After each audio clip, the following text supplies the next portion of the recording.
Muy buenos días, mis amigos. Bienvenidos a su programa Frente a Frente. Como cada mañana a través de la televisora regional Mira TV, Canal 9 de Inter. Junto al colega José Martínez Natera vamos a estar analizando, comentando y entrevistando a los personajes que hacen la noticia. Hoy es martes 7 de mayo del año 2019. En nuestras redes sociales, la cuenta de Twitter de Martínez Natera es Entre Fuegos MTV, la del programa Frente a Frente 9 y mi cuenta personal @JairCuba. Bienvenidos a la referencia informativa de cada mañana en los Altos Mirandinos. Se mueve mucho, José, el espectro político venezolano, se mueve mucho el espectro político también continental. Bueno, en Panamá, como comentamos ayer, Nito Cornizo gana la presidencia de la República con un muy estrecho margen, se habla de apelaciones. Pero además, bueno, todas estas opiniones que confluyen con relación a Venezuela. Por cierto que trascendió que el gobierno, el recién electo gobierno de Panamá, revisaría si reconoce o no a Juan Guaidó. Tú sabes que hay 60 países que creo que están reconociendo a Juan Guaidó como presidente y el cambio de gobierno que se va a producir en 2 meses supone un gobierno socialdemócrata y muchos lo acercan a la centroizquierda. Buenos días, José, ¿cómo estás? Buen día, Jairo. Buen día, amigas y amigos televidentes. Bienvenidos una vez más a este su espacio de opinión, de información y de entrevista frente a frente. Efectivamente, tal como tú lo has manifestado, el triunfo de este candidato opositor en Panamá ya fue reconocido por su más cercano competidor, Ruth, en horas de la madrugada, podríamos decir así, aproximadamente a las 12 de la noche, ya reconoció de manera determinante pues el triunfo, ¿no? Bueno, importante, José, porque la diferencia fue muy pequeña. Sí, realmente fue muy pequeña. Ahora, en cuanto a eso, a ver cómo se maneja la situación con nuestro país, bueno, esto está realmente por verse, ¿no? Porque ese es un hombre más ligado hacia la izquierda que hacia la derecha, ¿no? En cambio, Ruth es más hacia la derecha que hacia la izquierda. Y podía haber una recomposición allí en cuanto al gobierno de Varela con Venezuela y este nuevo presidente. Bueno, José, yo opino que cuando los resultados electorales son tan estrechos, independientemente el triunfador tiene que buscar la manera de hacer alianzas y reconocer al adversario. Sobre todo, ahí sí es una gran polarización.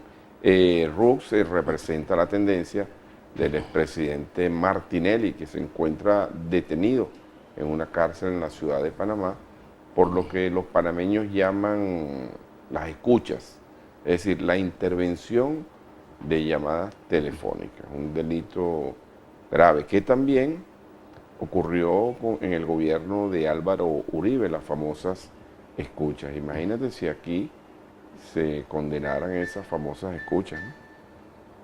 Habría que hacer como unas 10 cárceles más. Bueno, mira, las cárceles están construidas para quienes cometen delitos, realmente, ¿no? Ahora, lo que pasa es que tenemos que mejorar nuestro sistema de justicia para que ingresen realmente allí los que han cometido los delitos. Bueno, no toque ese vals porque, José, en el país no es de ahorita, tiene muchísimo tiempo, pero pareciera que se agudiza más. Bueno, la población va creciendo y obviamente si tú no vas solucionando las cosas se complican más. Yo creo que lo más grave, aparte de eso, es el retardo procesal y en muchos casos intencionado. Creo que eso es lo más grave. Y usted sabe que las llamadas tribus, la anterior tribu de David y ahora la banda de los enanos, una de las cosas por las cuales se fortalecían económica, financieramente y hasta políticamente es precisamente manipulando de manera atroz lo que llaman el retardo procesar. Mira, aquí, bueno, las manipulaciones se ven de lado y lado. Hay manipulaciones políticas, hay manipulaciones económicas. Fíjate, hoy amanecimos con una cuestión económica que nadie logra entender. Explíqueme eso mejor, Martín, usted No, explique. que se maneja muy bien esa divisa. Mire, yo no me manejo muy bien en esas divisas, en verdad que no. Yo creo que usted que ha estado en los United States durante mucho tiempo conoce mejor la convertibilidad de estas cosas. Sí. Porque, fíjate, ahora, bueno, ya no existe el DICOM por parte del gobierno, ¿no? Entonces, fracaso total en todo y cada uno de estos sistemas cambiarios que el gobierno ha expuesto. Oye, no hay el DICOM. Entonces, ¿qué es lo que hay? Un sistema cambiario que queda a facultad de las gerencias bancarias. Pero si usted va, por ejemplo, a un banco hoy o mañana y dice que quiere adquirir $300, ¿le darán los dólares? ¿Y a qué precio se los van a dar? Mira, este es una merienda de negros, realmente, ¿no? Yo no sé cómo lo entiende. No diga así, Martín Natera. ¿Por qué? Diga una merienda de afrodescendientes, porque eso ha ido cambiando. Mira, importante el tema es lo siguiente.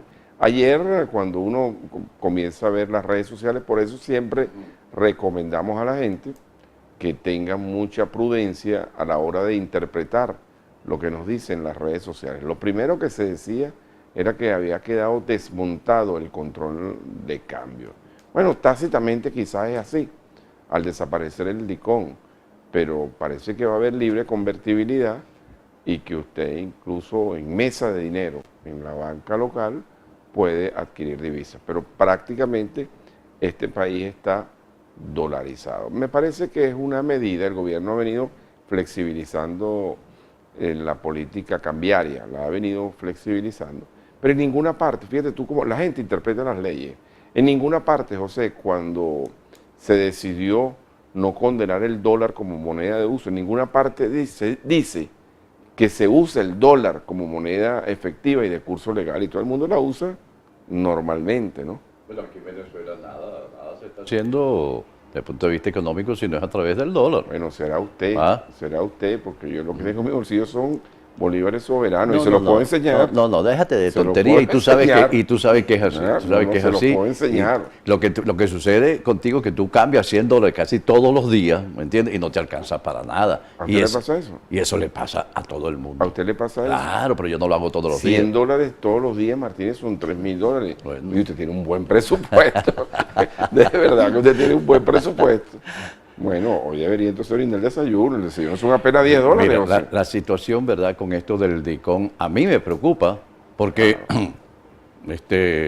yo sé que eso no va a tener buen resultado. Te lo garantizo que no. Bueno, José, pero a fin de cuentas, claro, el DICOM estaba funcionando solamente para una élite. Funcionaba para una élite. Y quizás el DICOM era el mecanismo que permitía que el dólar se escapara a niveles estratosféricos. Ahora bien, ¿tú sabes qué es lo que sí me preocupa? Que ponte tú que esta medida del gobierno sea acertada y el dólar baje de 6.000 que está ahorita o 5.800, no sé en qué está, como le repito, yo no me manejo con esa moneda, pero que baje y entonces vaya usted al mercado a comprar el cartón de huevo, a ver si el cartón de huevo se lo van a rebajar la proporción en la que bajó el dólar. Eso es lo que a mí me preocupa. Y es que no se lo van a rebajar, tenga usted la completa seguridad. Ahora, no puede ser posible, José, que las cosas en Venezuela cuesten más caras en dólar que en Estados Unidos. Comprobado, comprobado, y mucha gente lo sabe. Comprobado, una pasta de dientes cuesta más cara en Venezuela que en Estados Unidos, una pasta de dientes de la marca esa de Procter & Gamble. Entonces, es ahí el detalle. ¿Quién le pone el cascabel al gato? ¿Quién? Pero aquí todo, José, todo cuesta $10, $12. Ayer fui a comprar, a tratar, bueno, a averiguar el precio de una batería. Ya no te dan el precio en bolívares. No. Te lo dan en dólares. Ahora, ¿cómo hacemos los pobres, José? Porque, Los mecánicos, mira, los mecánicos. Yo ayer hablé con un mecánico y le dije que tenía un problema y me dijo, bueno, eso te debe salir más o menos así como en más o menos unos $80. Bueno, pero claro, si usted ve empaltosado, su mejor corbata, yo le ponía 100. Yo le podría 100, que ese es el detalle. Usted amaneció hoy. No, no, lo que pasa es que yo apenas salgo de aquí me quito el traje. O sea, antes me quedaba con mi traje todo el día, pero ahora me quito el traje porque no, en mi traje no representa lo que representa mi bolsillo, entonces... No está acorde. No está acorde. No está acorde. Mira, o sea, un poquito de política, antes de entrar en el tema, que va a ser interesante la entrevista de hoy, porque nuestra entrevistada en el día de hoy es una persona bastante sensata en sus análisis, en su Muy planteamiento. equilibrada. Y eso es importante, y hace falta en este momento tanto el gobierno como la oposición. Ayer me reuní con unos amigos suyos, le mandaron saludos, unos analistas políticos, unos informantes. De verdad que las cosas que uno se entera con lo ocurrido el pasado 30 de abril, de verdad yo pensé que lo que nosotros manejábamos era ya asombroso, no, es espeluznante realmente, cómo se manejaron las dos tendencias del país en un momento tan delicado como lo fue el 30 de abril. Primero, Le quiero preguntar antes que siga no se me vaya a olvidar, y le hablaron en ese momento que Diosdado Cabello tenía que ver con ese alzamiento. No lo nombraron. No lo nombraron. No, pero sí un entorno muy cercano al presidente de la República, ¿verdad? Lo que sí me dijeron es que Diosdado Cabello tomó este tema a la defensiva inmediatamente porque se sentía que estaba fuera del juego. Ah, interesante. No, interesante. usted lo sabe, esa pregunta usted la sabe, pues yo con ese lanzamiento yo no me voy. Ajá. Ahí me tiene que pichar curva que quiebre en el home, pero con recta yo se la bateo. Ahora bien, el tema de la oposición de verdad, y aquí hay que ser concreto y hay que ser sensato y justo. No la oposición en líneas generales, de una parcialidad política. Es terrible, José. Es terrible la manera. Esto no se diferencia en nada del Carbonazo. Cambiando los términos. Esto no se diferencia en nada del Carbonazo. El tema de los egos de cierta élite política, no estoy diciendo clase, estoy diciendo élite política, es terrible. Es terrible porque es la decepción de un grupo de personas que con legítimo derecho tienen el libre albedrío de seleccionar el gobierno que les guste o que no les guste. Pero tú no puedes producir un hecho sobrevenido para imponer otro. Eso no puede ser. Bueno, y eso es de fracaso tras fracaso, viene afectando lógicamente a la oposición. Y tengo más información. El llamado G4, G5, G8, porque esto es ampliado, lo cierra, es como los anillos de seguridad, cuestionó muchísimo los personalismos de ese día. Muchísimo. Y fue casi público y notorio. Pero en privado también se cuestionó muchísimo, porque hay actores que no debieron haber aparecido para nada. De cada quien que asuma su responsabilidad. Cada quien que asuma su responsabilidad, tanto del gobierno como de la oposición. Pero había factores allí que no debieron haber participado para nada. No puede ser, José, que yo esté, ¿verdad?, alentando un proceso de acuerdo a mi verdad, como es el caso de lo que está planteando el presidente de la Asamblea Nacional, Juan Guaidó, y de repente yo tenga esto listo y le entrego, tome, José, ahora encárguese usted. ¿Qué es eso? ¿Qué es eso? O sea, eso es posible en la alta política y en un país que requiere un cambio drástico. Y cuando hablo de un cambio drástico, no estoy hablando de un quiebre institucional, es que el cambio comenzaría por el propio gobierno. Que el propio gobierno se relance. Eso llamo yo un cambio, pero es que tampoco hemos visto una actitud del gobierno de tratar de mejorar las cosas y de cambiar. Sencillamente tienes el tsunami encima y sigues hacia adelante. Y sigues hacia adelante. Y la oposición se monta en ese tsunami, ¿verdad?, esperanzado en un Mesías o no un Mesías, y ocurren este tipo de cosas. Entonces yo esto no lo diferencio de verdad, el tema del Carmonazo. Y te digo, me trae mucha analogía, José, porque yo estaba recién llegado a Estados Unidos, yo ni siquiera viví en Venezuela. Yo ni siquiera Porque viví en por eso Venezuela. le Yo dije vine que usted de, conoce muy bien eso, pues usted vivía allá. sí, pero no conozco el tema del Petro ni del DICON. Es una sociedad donde las finanzas son estables, José, y no viven en este vaivén. Pero lo que te quiero decir, la analogía antes con el Carmonazo es lo siguiente, porque yo cuando vi el tema de Carmona y después vi algunos voceros diciendo, no, nosotros terminamos llegando a un acuerdo con el gobierno, con Hugo Chávez se puso preso, se lo llevó el cura, tal y cual cosa, cuando nos acostamos, déjame prender el televisor para ver, entonces veamos Carmona. Una verdad, no sé. Tú me estás haciendo acordar algo muy simpático de ese hecho, ¿no? Hay un amigo, abogado muy reconocido, cuyo nombre voy a obviar en estos momentos, que fue llamado después de estos actos, ¿no? Bueno, fue llamado a declarar en un tribunal. Me llamó, muy preocupado. Yo le dije, bueno, vete para acá, para el bufete de mi hermano Nectalí, y vamos a conversar aquí. Bueno, y cuando llegó le digo yo, pero bueno, ¿por qué a ti te llamaron a declarar al tribunal? Bueno, chico, porque esta gente es un caso. Mira, yo sinceramente, yo no estaba con Carmona, lo que pasa es que yo iba caminando por la avenida Urdaneta, seguí caminando, pasé por allá cerca del Palacio de Miraflores. Cuando vio ese sentido se metió. Vi que había mucha gente, me metí, chico, pero sin darme cuenta, sin saber qué era lo que estaba pasando, y firmé un libro allí. ¿Ah, sí? Sí. Oye, mis amigos, yo soy ingenuo. ¿Y si la pegaba? ¿Ah? ¿Y si la pegaba? Mis amigos, yo soy ingenuo. Bueno, mira, José, eso pasa como el cuento, no voy a decir las palabras, el cuento de la gente que llega y empieza a tocar puertas. ¿Aquí hay problemas? Sí. Déjeme entrar. Déjeme entrar para yo saber. Pero de verdad, ¿cuándo se va a madurar en política?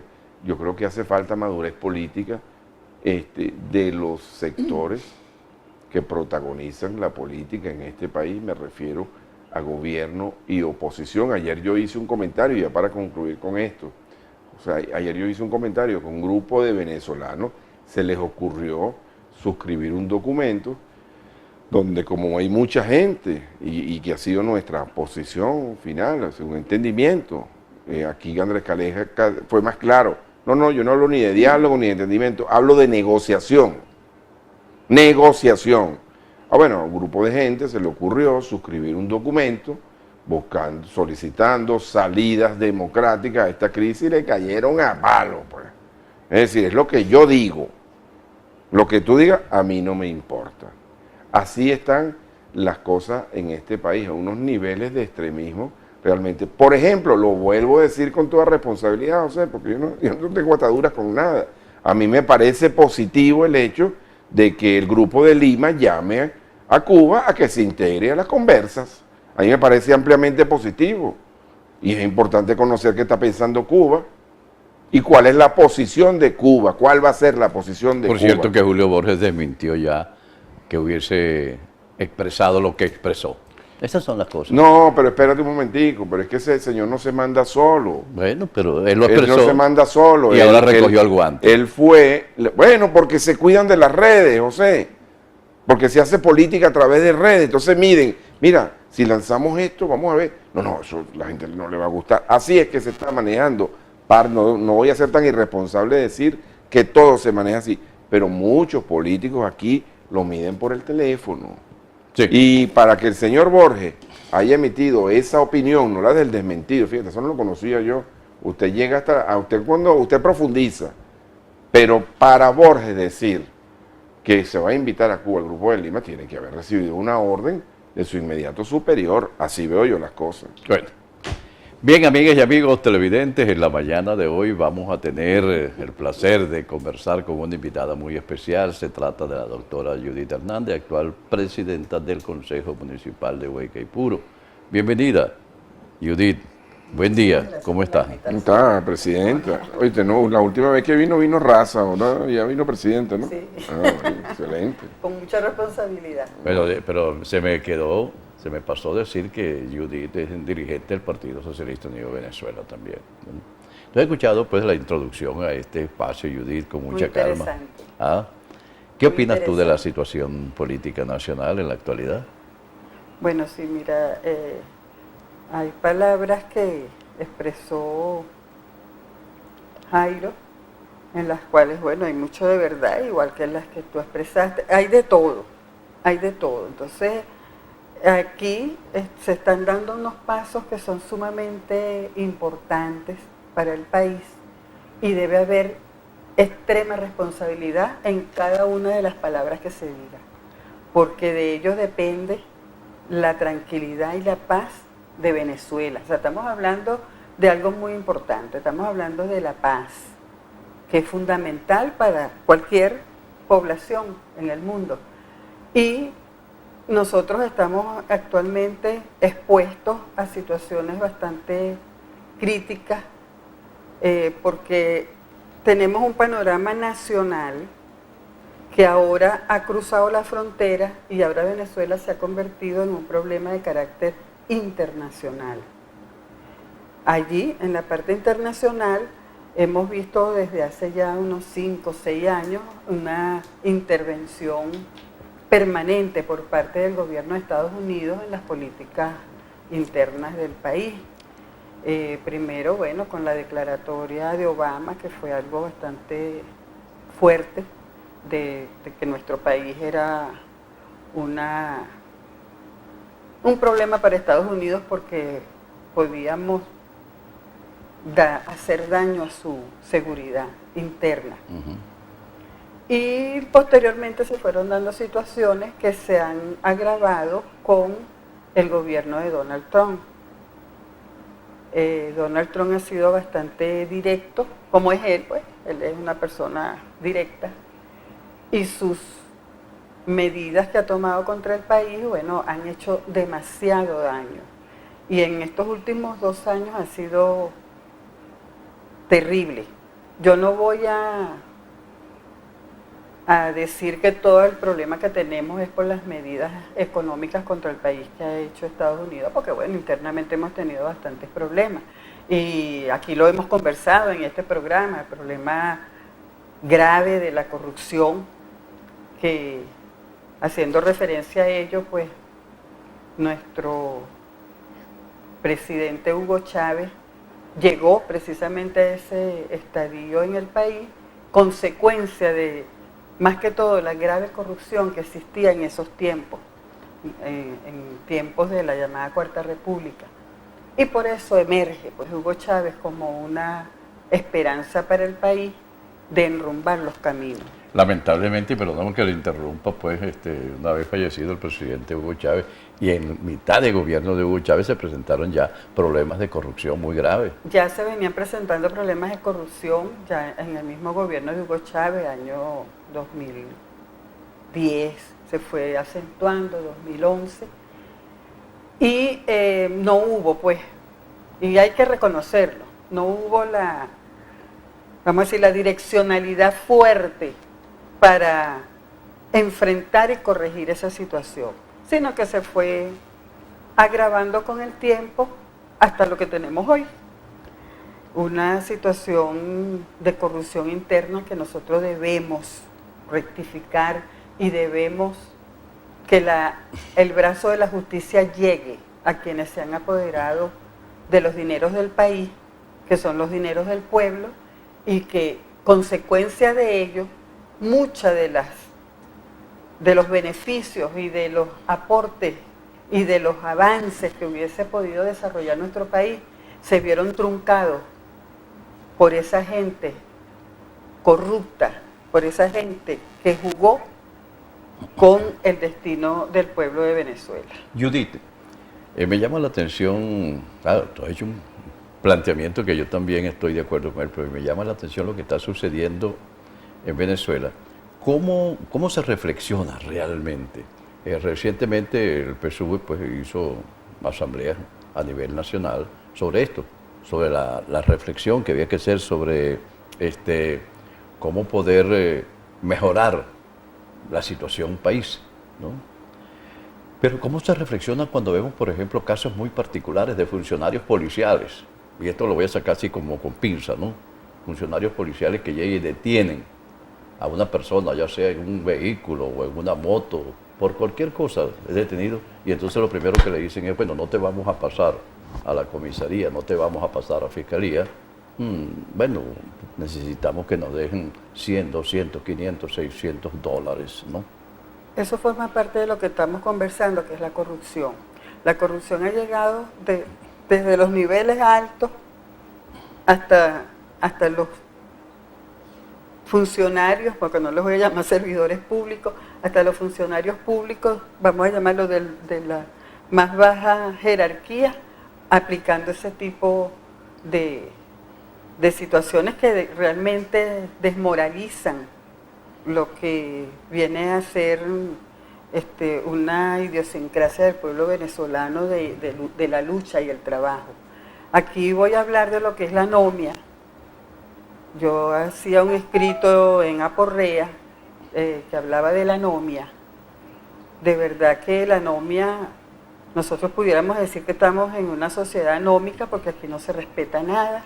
Aquí el que puede se come la luz, el que puede, tú tienes un bolígrafo y se lo agarra y se lo mete y se lo lleva.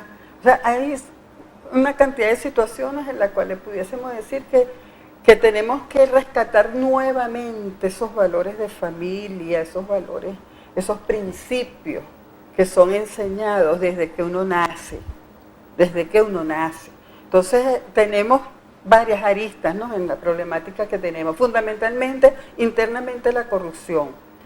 Luego tenemos el problema político con una oposición que no acaba de entender que no son mayoría, porque es que no son mayoría, ellos hablan de que son mayoría en el país, no son mayoría. Si nosotros no internalizamos nuestros problemas, y esto va para nosotros también, para el proceso revolucionario, si no internalizamos los problemas, si no nos revisamos, no podemos rectificar, no podemos entonces avanzar, que es lo que nosotros nos proponemos dentro del proceso revolucionario, seguir avanzando. Pero para seguir avanzando hay que rectificar, hay que revisarse. Esta jornada de la semana que pasó, la que fue hasta el día de ayer, aquí en Huaycaipuro se hizo una actividad bastante bonita y bastante participativa, pues hubo mucha participación de nuestra gente aquí de Huaycaipuro. Se hicieron allí propuestas bastante interesantes, hubo mucha crítica constructiva, que es necesario también para poder rectificar. Hubo mucha crítica constructiva y eso es lo importante, pues, que nosotros como municipio dimos nuestros aportes y estoy completamente segura que todos los municipios del país fueron en la misma tónica. Poder revisarnos, poder rectificar los errores, poder y dar un combate contra la corrupción, poder hacer algo importantísimo como lo que es cambiar las estructuras estas que impiden que el pueblo avance para que haya lo que se establece como las comunas y el Estado comunal. Bien, de esta reflexión y de esta respuesta que le ha dado la presidenta del Consejo Municipal del municipio Huaycaipuro, al colega Martínez Natera, voy a rescatar algunas palabras, pero lo voy a dejar pendiente para la próxima media hora, ¿le parece, Sí, Martínez? sí, vamos a amigas y amigos televidentes a hacer una pausa y ya regresamos con ustedes a la pausa.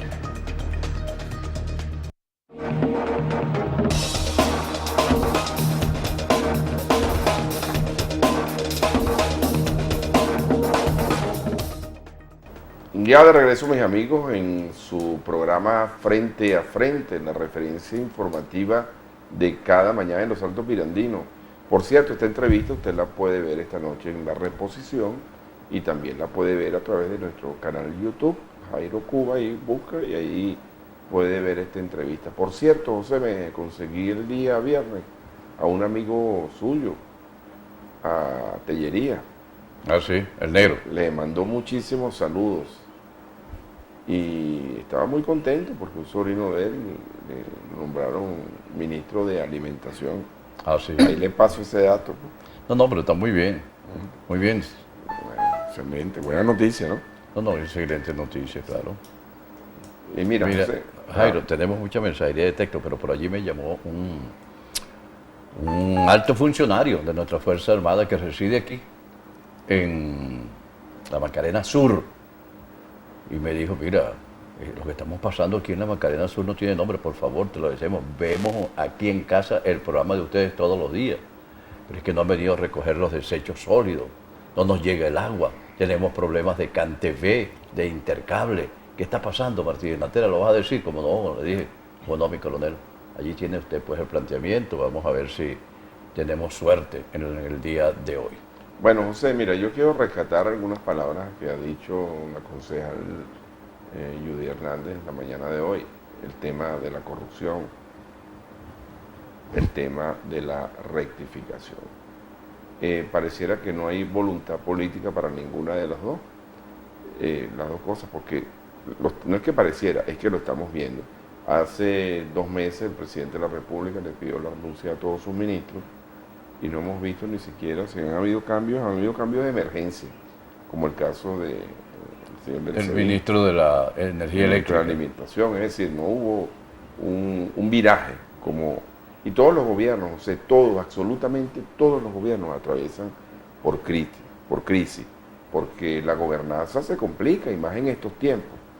Pero del tema de la rectificación, Judy, mi pregunta va dirigida a lo siguiente. Estos temas los discute el cenáculo del Partido Socialista Unido de Venezuela de manera descarnada, o están dejando que las cosas pasen y sucedan, dejar hacer y dejar pasar. Bueno, mira, ahí hay unos aspectos que me pones en una situación difícil para la respuesta, ¿no? De acuerdo a las apreciaciones que yo manejo y que las he expuesto en algunas reuniones políticas, en las cuales uno observa que nosotros internamente pues hay una gran debilidad relativo a temas que son de crucial importancia para el país, para la población, y que no se les ha dado la debida direccionalidad y la debida importancia para dar una respuesta efectiva a toda nuestra gente, pues a la gente que todavía, aún en las situaciones críticas que estamos viviendo, tiene la bandera de la esperanza bien alta.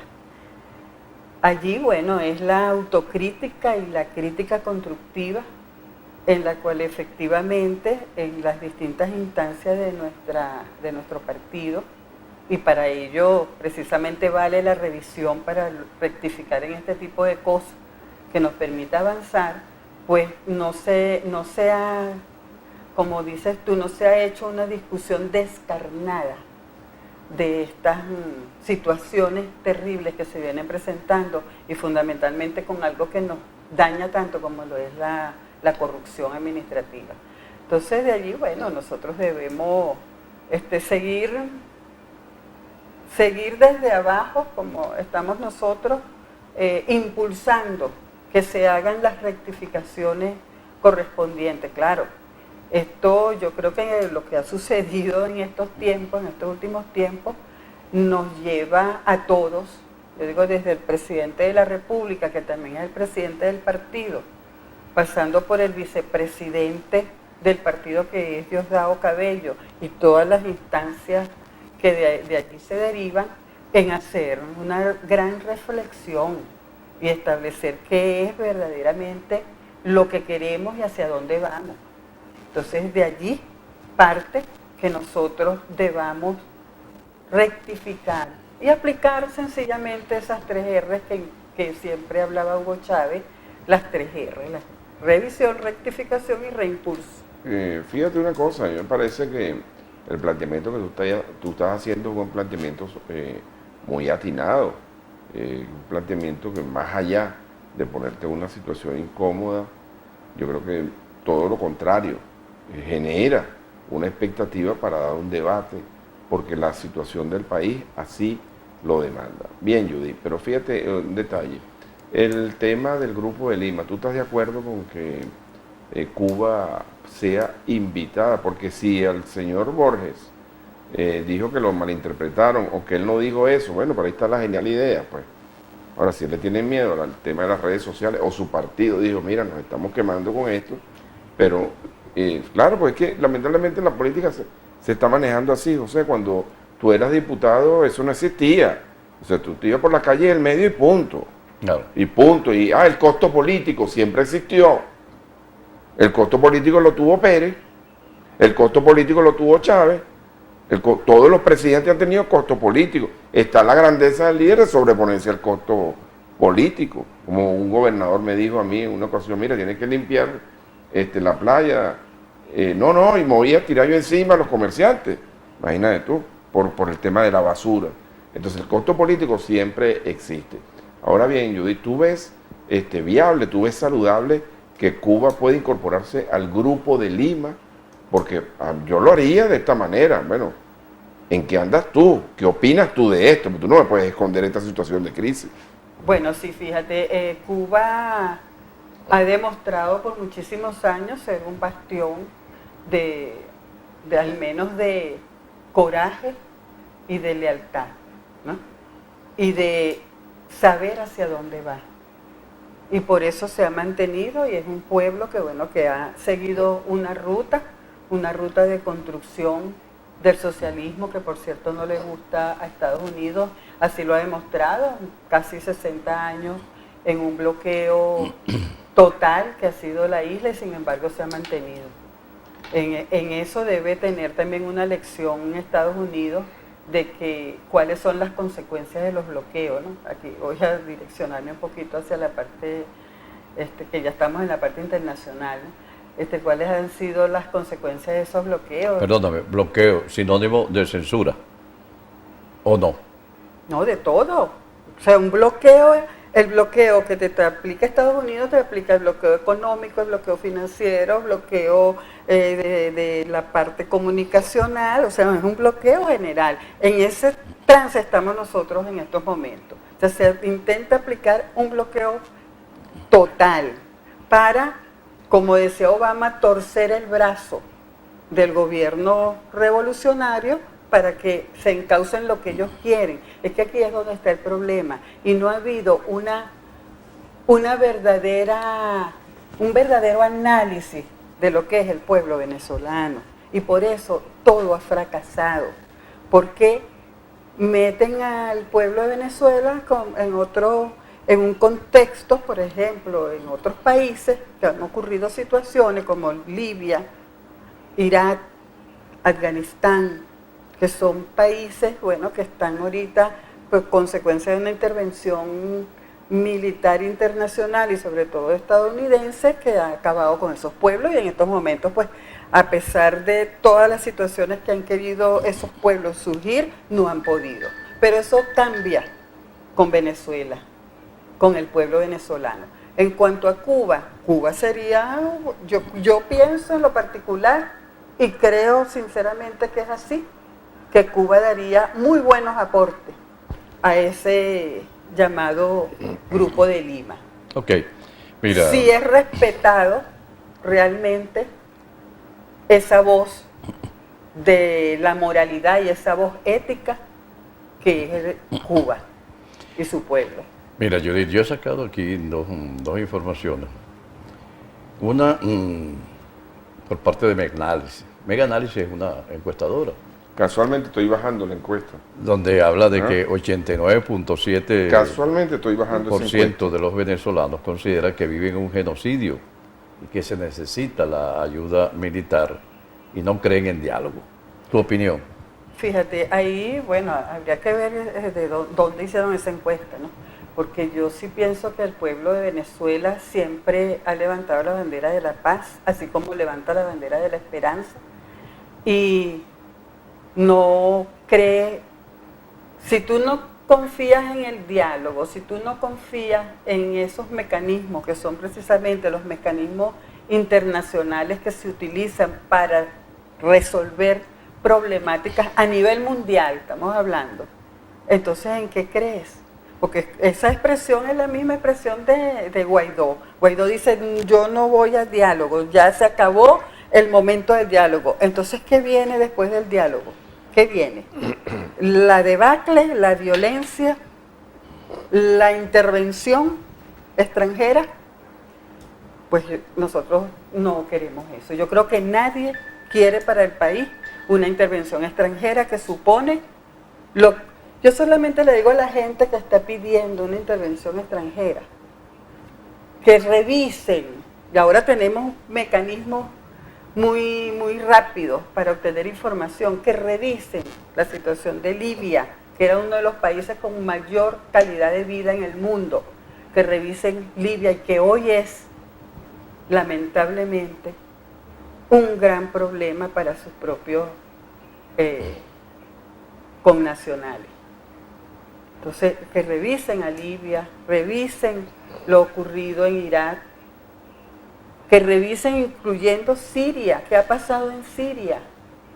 7 años de guerra, ¿de quién contra quién? Entonces, eso, ellos hablaron de que esto se iba a convertir en una Siria. ¿Por qué? Nosotros no aceptamos, los venezolanos no aceptamos convertirnos en una Siria.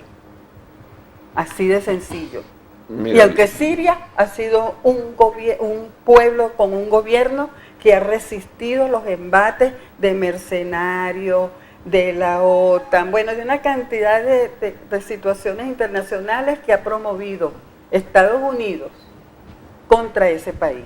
Y sin embargo, ese pueblo se ha mantenido. Yo hablaba en estos días con unos sirios que me dijeron, Judy, tú no podrías imaginar nuestro país que está en guerra, que es constantemente bombardeado, y nuestro país produce lo que se come.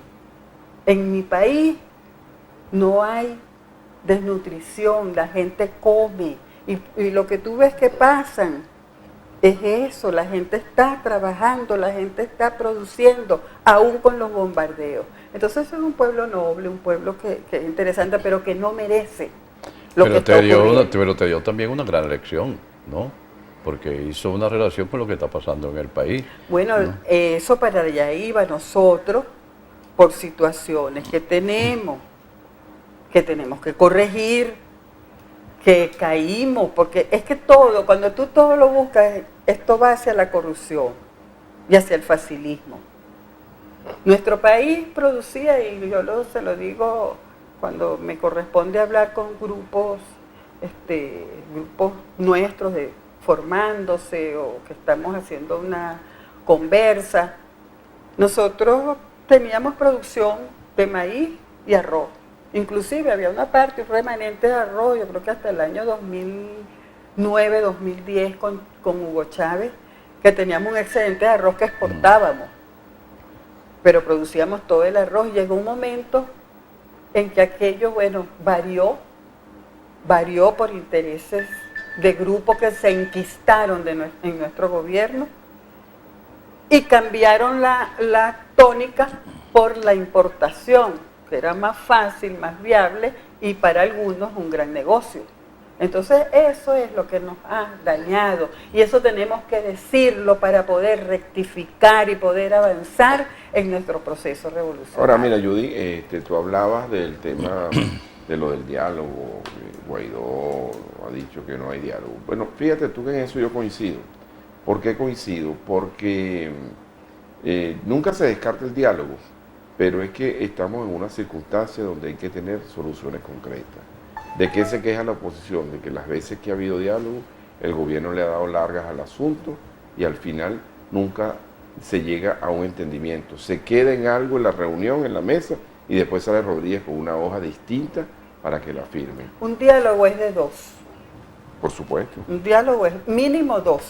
Por supuesto. Y el comportamiento es de ambos. No es que uno le tire una patada a la mesa y se va. No. El diálogo, y el diálogo tiene que ser serio, claro, porque aquí estamos hablando de un país. Pero, fíjate tú Judy, que pero ahorita fíjate, a nivel internacional hay unos diálogos. Tenemos el diálogo de Trump llamó a Putin para tratar asuntos y entre ellos el de Venezuela. Ahí hay un diálogo. Después tenemos la ida, que eso es ahorita calientico, la ida, después de esa llamada, la ida de nuestro canciller Jorge Arriaza, que lo ha venido haciendo excelente, Jorge Arriaza hacia Rusia para hablar con su homólogo allá, el canciller ruso Lavrov sobre precisamente nuestro tema. Y ayer se dio otra reunión bien importante, el secretario de Estado, que viene siendo como el canciller pues, de Estados Unidos, con el canciller de Rusia. Tema Venezuela. Porque ahí está habiendo un diálogo que es necesario para frenar la violencia a la que está impulsando una irresponsable oposición venezolana. Claro, irresponsable porque sabemos las consecuencias que puede tener para nuestro país y para nuestro pueblo, que ya ha sufrido bastante con todas estas calamidades que vivimos día a día, para tener una cantidad de mercenarios en nuestro país que venga a diezmar más a nuestra población. Ahora, pero fíjate, el detalle del diálogo, lo fundamental del diálogo es una salida, no ganar tiempo, porque la situación lamentablemente llegó al extremo. Por eso yo soy más partícipe de un proceso de negociación, que se le presente al país una opción. Una opción la está poniendo el llamado grupo del chavismo originario, donde está Oli Millán, está Héctor Navarro, está Gustavo Márquez. Esa es una opción que están diciendo, bueno, pero vamos a hacer un consultivo para ver si la gente quiere o no quiere elecciones. Esas son respuestas concretas. La única opción que está manejando esta oposición irresponsable, porque yo no meto a toda la oposición en ese saco, sino esta oposición de estos muchachos Guaidó y esto, que no analizan más allá de su nariz, es precisamente en este momento frenar lo que ellos están impulsando. Lo que están impulsando es una intervención armada en contra de nuestro país.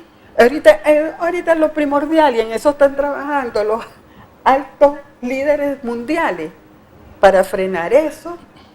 Bueno, entonces vamos a la negociación, es que podemos hacer la negociación, el presidente lo ha dicho que está dispuesto a hacer la negociación, a poner las cartas sobre la mesa.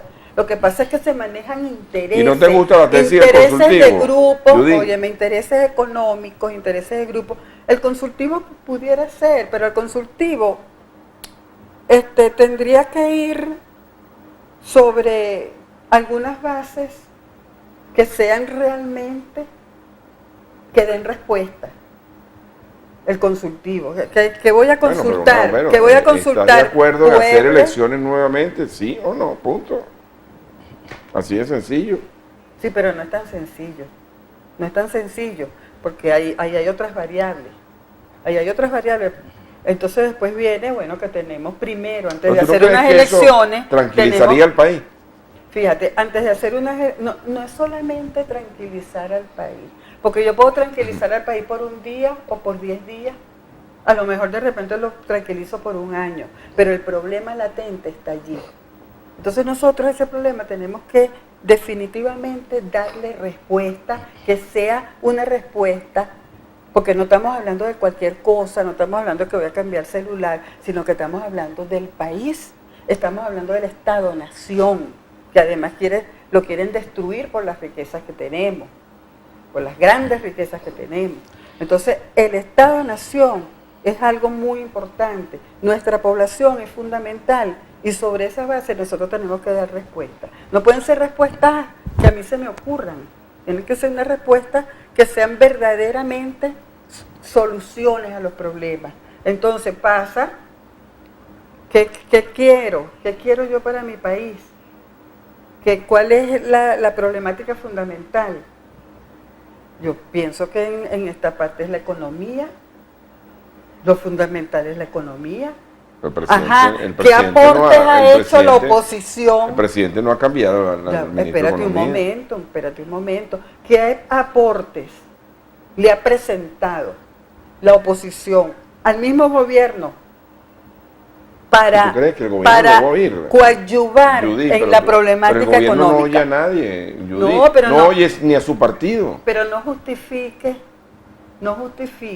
O sea, si yo hago el intento, yo digo, hice el intento, le presenté al gobierno, un plan. José Guerra ha hecho propuestas de orden económico. No, él no ha hecho propuestas. Ha hecho propuestas de orden económico. Él lo que ha hecho es mediáticamente Mira, decir cosas. tengo un mensajito de texto aquí que tiene que ver con lo local. Buenos días, el presidente tiene que jalarle las orejas a la alcaldesa de Los Teques y Carrizal, lo dice. ¿Por qué? Bueno, no, hasta ahí llega. Hasta ahí llega. Buenos días, presidente. Tiene que jalarle las orejas a la alcaldesa de Los Teques y Carrizal. No sé cuál presidente, Maduro. Pero Maduro está muy lejos de Los Teques y de Carrizal. No, pero recuérdate que es un solo gobierno. Buenos días, combatientes. Públicamente propongo para el cargo de director del Victorino Santaella al doctor Eleazar Gutiérrez, quien hasta hoy lo ha hecho muy bien. Tengo entendido que ahí no hubo cambio. Hasta ahora creo que no ha sido sustituido el director del Santaella. Pero el caso de la hija de Ledesma no dice nada Martínez, eso no es noticia. Bueno, Yo no conozco bien ese caso yo realmente. tampoco. ¿Sí? Para entrar en detalle. Bueno, lo que ha salido en la prensa internacional es que, bueno, fue detenida y le fue confiscada una gran cantidad de bienes.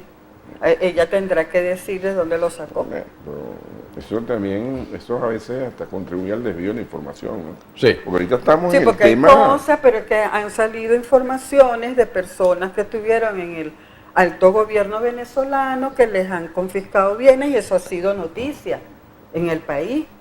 Lo de la hija de Ledesma no ha sido noticia Sí. en el país. O sea, hay que, Bueno, eso hay es en que España, ser eso en equilibrado. España. Sí, pero es bueno, pero voy a venezolana. decir una cosa, pero es la venezolana. Pero te digo una cosa, Judy, la misma oposición le ha entrado a palo. Ve las redes, les ha entrado a palo. O sea, ¿Cómo se llama? ahora, Opinioncitas, eso, pero eso no, opiniones. pero yo Opiniones de creo que eso Twitter. no compete a Edgar Zambrano ni a Julio Borges de tocar ese tema. Eso no compete, son chismes. Pero a los periodistas sí, eso no son chismes, eso está ocurriendo Sí, pero en fíjate, España. pero Martínez acaba de dar una respuesta de eso que yo la suscribo, yo no conozco bien el tema. Sí, pero en las Yo redes no- está.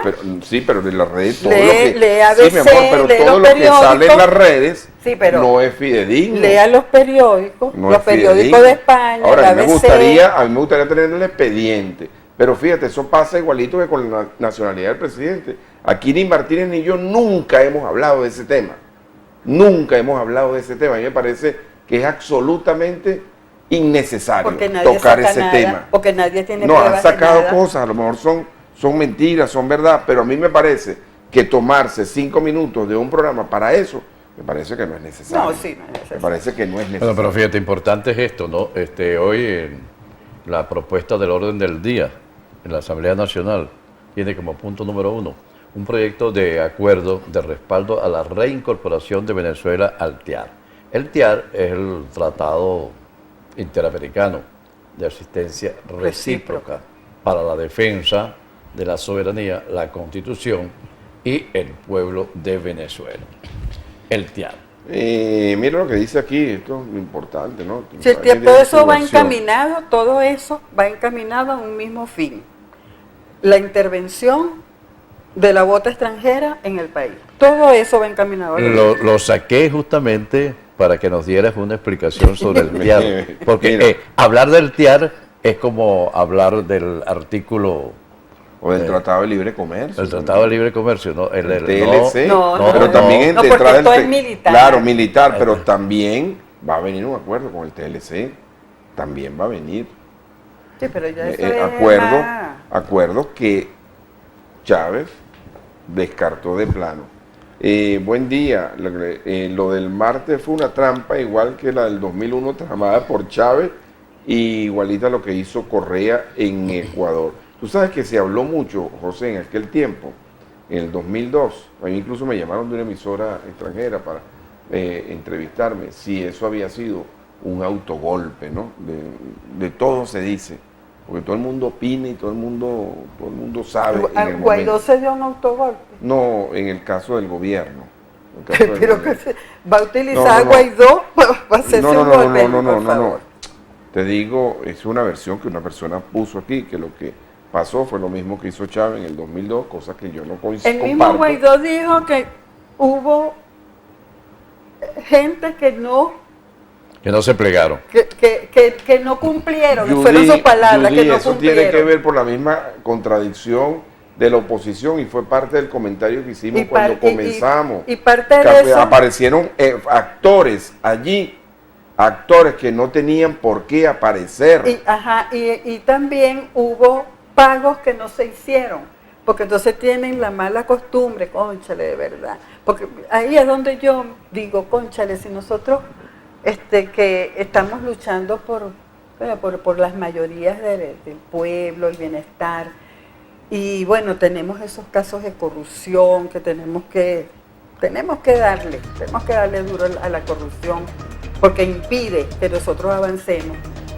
Esta gente que apenas está tratando de asaltar el poder en Venezuela, tiene corrupción entre ellos mismos, sustrayendo el dinero en verdes, en dólares que les dan para el apoyo logístico y se lo toman. Ahora, ¿qué debería ser? Y no le cumplen a los que ellos van a pagarle. Para concluir, ¿qué debería ser una oposición seria a tu modo de ver las cosas frente a esta crisis del país? ¿Cruzarse de brazos?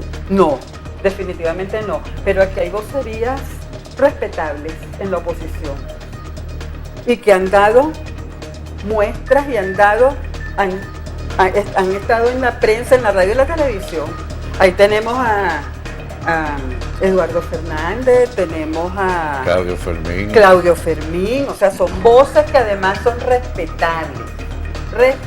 No representan a la mayoría de la oposición. ¿Por qué no la representan?